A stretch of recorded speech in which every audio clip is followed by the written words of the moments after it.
Hai Sobat CPNS, selamat datang di video Learning Journal Agenda 3. Perkenalkan, saya Muhammad Arta Jabat Sudewa Maras, peserta Angkatan 4, Kelompok 3, Pelatihan Dasar CPNS Kemendikbudristek Unit Kerja Institut Teknologi Sumatera. Agenda 3 kali ini membahas mengenai Smart ASN dan Manajemen ASN. Saya sebagai dosen ASN ITERA akan membahas beberapa isu yang menjadi kekhawatiran mahasiswa maupun dosen program studi teknik biomedis. Yuk kita cari tahu. Dosen ASN harus smart, yaitu dosen ASN yang mampu menganalisis isu, berpikir secara kritis terkait efektivitas, efisiensi, inovasi, dan mutu di bidang komunikasi, khususnya literasi digital pada setiap pelayanan di unit kerjanya masing-masing. Beberapa isu yang sedang hangat di program studi teknik biomedis berkaitan dengan kewajiban yang harus dilakukan oleh mahasiswa untuk dapat menyelesaikan masa studinya di ITERA, yaitu permasalahan kerja praktek, MBKM, dan integrasi buku panduan mengenai praktikum teknik biomedis agar lebih teratur dan efisien. Isu pertama yaitu buku panduan praktikum teknik biomedis. Isu ini diangkat karena program studi teknik biomedis masih berumur 3 tahun, sehingga beberapa praktikum yang dilakukan masih belum terintegrasi efektif dan efisien dalam satu buku panduan agar mahasiswa dapat secara efektif mempelajari setiap praktikum sebelum dimulainya pembelajaran. Isu kedua yaitu panduan dan regulasi terkait kerja praktek mahasiswa.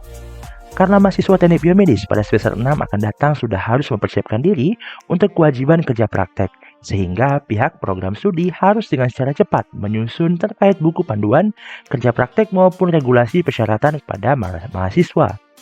Ketiga, sama halnya dengan kerja praktek yang belum memiliki buku panduan dan regulasi dari program studi terkait kerja magang bersertifikat yang merupakan program dari pemerintah, yaitu Merdeka Belajar Kampus Merdeka. MBKM yang mengharuskan mahasiswa untuk mengambil kegiatan yang sesuai dengan minat, terutama dunia kerja dengan skala 20 SKS yang dapat dikonversi pada mata kuliah yang ada di program studi.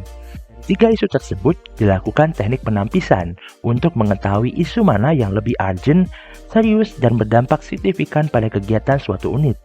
Teknik penampisan dilakukan dengan cara mengisi survei dari setiap sivitas akademika program studi teknik biomedis dan didapat hasilnya kerja praktek mendominasi dipilih terkait urgensi masalah, keseriusan, dan dampaknya apabila tidak segera diselesaikan.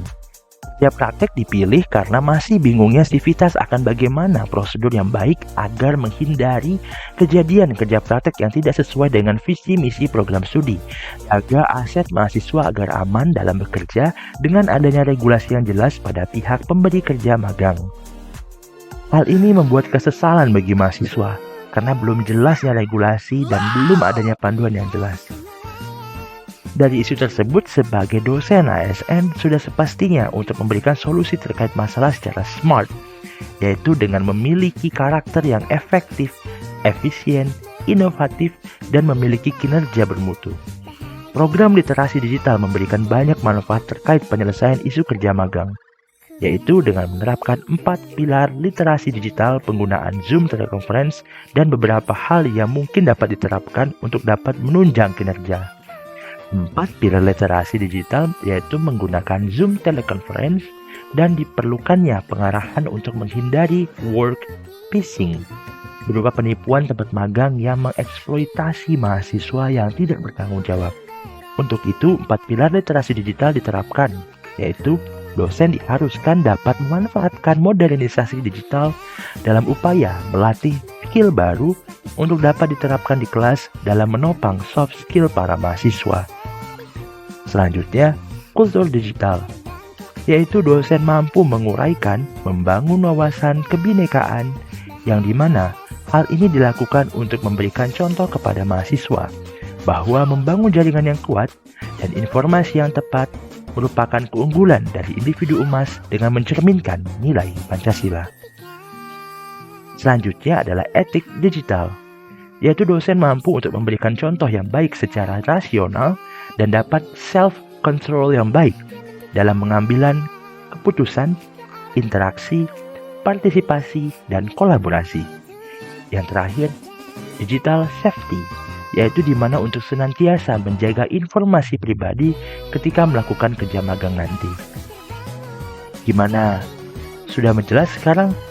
Yuk, Sobat CPNS, sama-sama kita pahami, laksanakan, dan tingkatkan. Karena Smart ASN, kita bangga melayani bangsa.